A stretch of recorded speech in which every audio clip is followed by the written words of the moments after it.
सिर्फ भारत के लोकतंत्र में नहीं, देश के लोकतंत्र में एक ऐतिहासिक दिन के तौर पर दर्ज होगा। भारत की राजनीति में, इस देश की राजनीति में, पूरी दुनिया भर की राजनीति में पॉलिटिकल पार्टी के नेताओं को शक की निगाह से देखा जाता है कि इन्होंने कोई ना कोई भ्रष्टाचार तो जरूर किया होगा। भारत के इतिहास में कोई एक नेता ऐसा नहीं रहा होगा, देश के इतिहास में कोई ऐसा नेता नहीं रहा होगा, दुनिया के इतिहास में कोई ऐसा नेता नहीं रहा होगा जिसने इतनी हिम्मत दिखाई हो और जनता के बीच में जाके कहा हो कि अगर आपको लगता है मैं ईमानदार हूं तो मुझे वोट देना, अगर आपको लगता है मैं ईमानदार नहीं हूं तो मुझे वोट मत देना। अरविंद केजरीवाल जी की इस घोषणा को समझने के लिए अरविंद केजरीवाल द पर्सन, अरविंद केजरीवाल जो व्यक्ति हैं उनको समझना पड़ेगा। अरविंद केजरीवाल जी वो व्यक्ति हैं जिन्होंने IRS की नौकरी, इनकम टैक्स कमिश्नर की नौकरी, जिसको पाने के लिए लोग कुछ भी कर देते हैं, जिसको पाने के बाद 10 पुश्तों लायक पैसा कमा लेते हैं लोग, उस नौकरी को लात मारकर दिल्ली की झुग्गियों में काम किया। ये आदमी है अरविंद केजरीवाल जी। अरविंद केजरीवाल जी वो आदमी है जिन्होंने जीरो से एक पॉलिटिकल पार्टी को खड़ा किया, भ्रष्टाचार के विरोध में खड़ा किया, और जब एक नई नवेली पार्टी चुनाव जीती और वो दिल्ली के मुख्यमंत्री बने, उन्होंने मुख्यमंत्री पद से सिर्फ इसलिए इस्तीफा दे दिया क्योंकि वो भ्रष्टाचार के खिलाफ कानून नहीं ला पाए जो वादा करके आए थे वो दिल्ली के लोगों का। अगर अरविंद केजरीवाल जी एक चीज है जो बर्दाश्त नहीं कर सकते हैं, वो है भ्रष्टाचार, वो है बेईमानी, वो है जनता के पैसे को अपनी जेब में डालना। जब ऐसे व्यक्ति पर भ्रष्टाचार का आरोप लगता है तो सोचिए उस व्यक्ति पर क्या बीतती है, सोचिए उस व्यक्ति को नींद कैसे आती होगी ये सोचकर कि शायद दिल्ली के वो लोग जिनके लिए मैं दिन रात काम करता हूं, जिनके लिए मैं सुबह से लेकर रात काम करता हूं, स्कूल ठीक करता हूं, अस्पताल ठीक करता हूं, जिनको मैं मुनाफे का बजट देता हूं, जिनको मैं तीर्थ यात्रा करवाता हूं, शायद कोई ऐसे लोग हों जो सोच रहे हो कि अरविंद केजरीवाल बदल गया है,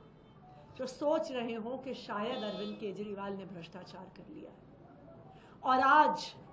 अरविंद केजरीवाल जी के इस्तीफे का फैसला उस दर्द से आया है कि कहीं कोई ऐसा दिल्ली वाला ना हो जो सोच रहा हो कि मैं भ्रष्टाचारी हूं, जो सोच रहा हो कि मैंने जनता का पैसा खाया है। अरविंद केजरीवाल को पिछले 2 साल से भारतीय जनता पार्टी की केंद्र सरकार प्रताड़ित कर रही है। एक के बाद एक केस, एक के बाद एक झूठे आरोप, कभी एक नेता को गिरफ्तार करते हैं, कभी दूसरे नेता को गिरफ्तार करते हैं, कभी एक झूठा आरोप लगा के बदनाम करते हैं, कभी दूसरा झूठा आरोप लगा के बदनाम करते हैं। पिछले 2 साल में हजारों रेड हो गई, पिछले 2 साल में सैकड़ों CBI और ED के अफसर लग गए, लेकिन पिछले 2 साल में वो आम आदमी पार्टी के किसी भी नेता से भ्रष्टाचार का 1 रुपया भी बरामद नहीं कर पाए।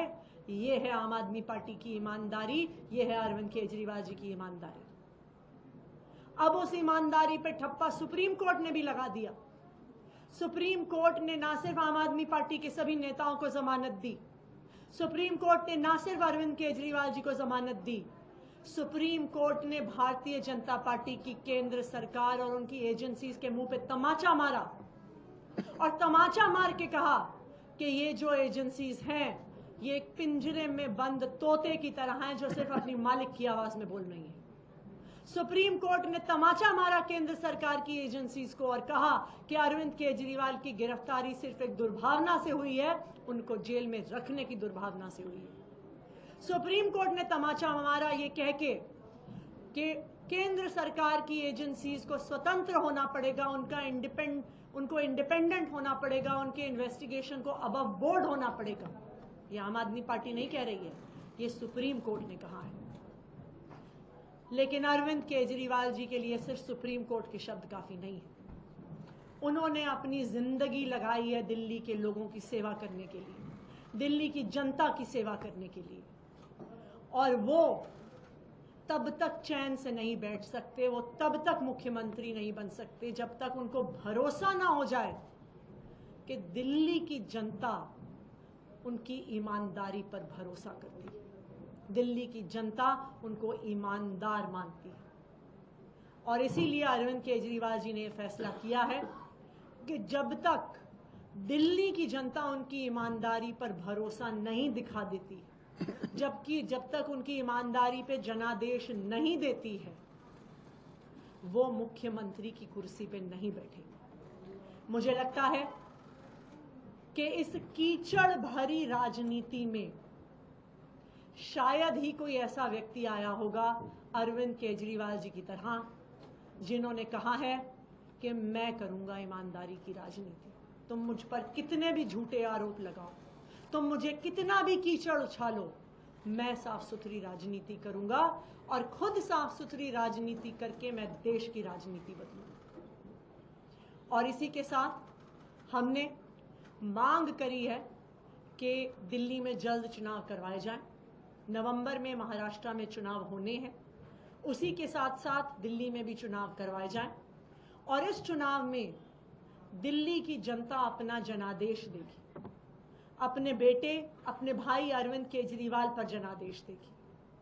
उनकी ईमानदारी पे जनादेश देगी, जो उनका अरविंद केजरीवाल जी पर भरोसा है उसका जनादेश देगी। तो हम ये चाहते हैं कि दिल्ली में जल्द से जल्द चुनाव करवाए जाएं, कि दिल्ली की जनता भी अरविंद केजरीवाल जी की ईमानदारी पर अपना जनादेश दे सके।